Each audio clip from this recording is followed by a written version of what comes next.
Hey guys, how's it going? Today I wanted to talk to you about a first world problem. The difference between Moviepass, Sinemia, and AMC Stubs A-List. So I've tried all three programs, or at least I was part of Moviepass for the first year that it basically launched, since last year till now. And I had paid the whole yearly annual pass.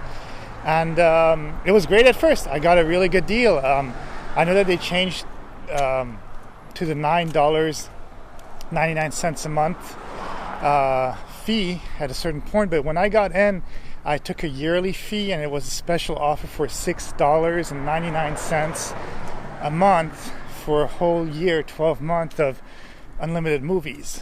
Well, it was wonderful. It lasted for the time that it lasted, which I would say about 6-7 months of unlimited movies. I got to see a ton of films that I would have seen anyways and paid full price, or even and I even got to see a bunch of indie films that I would not have gone to see, and I enjoyed them.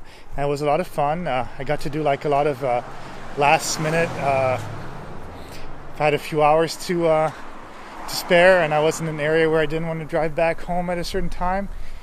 I'd just pop into a theater, watch a movie, traffic would die down, and it was great. It lasted for a while, and it was a lot of fun. Unfortunately, that price tag was definitely unsustainable, and even though Moviepass has existed for a pretty long time, they used to charge $50 a month to see unlimited movies, and their subscriber base was much smaller. So when they switched to the $9.99, and for some people $6.99, like I got to do, they got more than 3 million subscribers within a year. But the problem was that a lot of studios weren't happy about it, and the movie theaters like AMC were for some reason not really happy about it, even though I don't really understand, because in reality they were getting paid full price, which means that how Sinemia, Moviepass works, for example, it's just a credit card that charges you with the exact amount that the movie theater is charging for that ticket, and it pays the theater that full amount. And I would have thought that they would have been happy about it, because whenever you went to movie theaters at that time, you would notice so many people. So that means that they must have doubled, tripled, quadrupled their regular sales. Nowadays, when I go to the movie theater, they're empty, especially when you go during the week. But of course, Friday nights, Saturday nights, you'll get a lot of people. But on regular days before, when Moviepass just launched, it was crazy. You'd have lines every single day to just get your movie ticket. So after 6 months, I guess they couldn't sustain it, and they almost went into bankruptcy. Their stock plummeted, and they started changing their rules, where basically you were only allowed to see one movie a day, but you could only see the same movie once. And then afterwards they changed it to, now it's only 3 movies a month, but people who had subscribed to the yearly plan, luckily they were able to stay on that unlimited 30 movies, 30 days plan, which was pretty cool. But then they further limited it, where they would allow only 6 different movies a day, and not even in all the theaters. And honestly, it was really tricky to get movies. I was able to still watch the movies, because I kind of hacked their system, where I was lucky enough to have a movie theater next to my house. So every time at midnight it would just reset, or it resets even up to today, and you're usually able to at least get the ticket, or get some sort of ticket for one movie at that movie theater. And if you're really smart and sneaky, you could just check in for whatever movie was available in that theater, and basically purchase a ticket to the movie that you wanted to see. And even though they had that little thing where you had to take a snap picture of their ticket, I always just took a snap picture of whatever ticket I had, and for some reason it always works. So their system's definitely flawed, but I had paid a certain amount of money, and I wanted to be sure that I could get my money's worth. Otherwise, why would I be paying for this? So I made sure that I got to see as many movies as I could.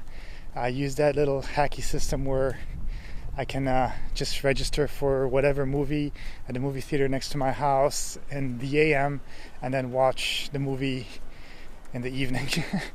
I was lucky that I had a movie theater 5 minutes away from me. But now, I just canceled my Moviepass, and I was thinking about Sinemia or AMC A-List, and definitely the price is super attractive with Sinemia, but I've noticed that they stopped giving out credit cards because they got sued by Moviepass, apparently, because they were using the same kind of system and they didn't like that. So even though it's $8.99 for 3 movies a month, or you can get bigger plans up to even the unlimited, which is $29.99 a month, but that's a little expensive. But what's been happening now is that they've been surcharging people with a $1.80 convenience fee, and then some other fees that are associated to each ticket purchase. And until December, there's like a secret little Facebook page where you can void most of these fees, but now there's more fees being given by Sinemia. So in the end, you're still going to end up paying extra money. If you don't have an AMC next to your house, I would definitely recommend Sinemia because you have no other choice if you see enough movies. But don't believe the $7.99 or $8.99 or $9.99 price tag that they have. They keep on changing it depending on the offer. But I think you can get it now at $8.99 for 3 movies, non-IMAX, any movie theater, which is okay, but expect to pay an extra $9-10 for your 3 movies every month, and be sure to watch those 3 movies. Otherwise, you're just going to waste your money. So it would still come out to about $15-16 a month. But now I think because I don't really want to go through all that hassle, I'm seeing that the policies of Sinemia are changing exactly in the same way as Moviepass did, which I'm not very happy about that. So I'm just going to do the AMC A-List. It's $19.95 a month or something like that. It's $20 basically a month, and you get to see 3 movies a week. And luckily I do have an AMC pretty close to my house. It's a little further, but since it's offered by that theater, I haven't seen any complaints on forums or anything. It seems pretty straightforward, and that seems like to be the safest choice, at least at this moment, until there's something else that comes up. Of course, if you want to get the yearly pass, it'll be $20 a month, but you have to pay everything up front, and there's no initiation fee. Now, if you want to basically just do it month to month because you're scared it's going to change or whatever, then there is a $20 initiation fee. So that's really up to you. And of course, if you're still not happy with the whole subscriber service, you can also just do the $5 Ticket Tuesdays, which are available on any AMC as long as you subscribe to the A-List card on their website, and then you'll have access to those $5 Ticket Tuesdays, which are a pretty good deal for people who are willing to only see movies on a Tuesday. But I like to improvise because I don't know when my free time will come, and I'd like to be able to see my movie when I want to. And I think out of those 3, at least for the moment, AMC is the best. I'm sure some other programs will appear soon because I think it is a sustainable thing if they do it correctly. But for the moment, I would go for AMC. Forget Sinemia, forget Moviepass. Use them up if you've paid for them, but try to find little hacky tricks like I did to use them at their best, because you got to beat them at their game. That's it. Have a good day.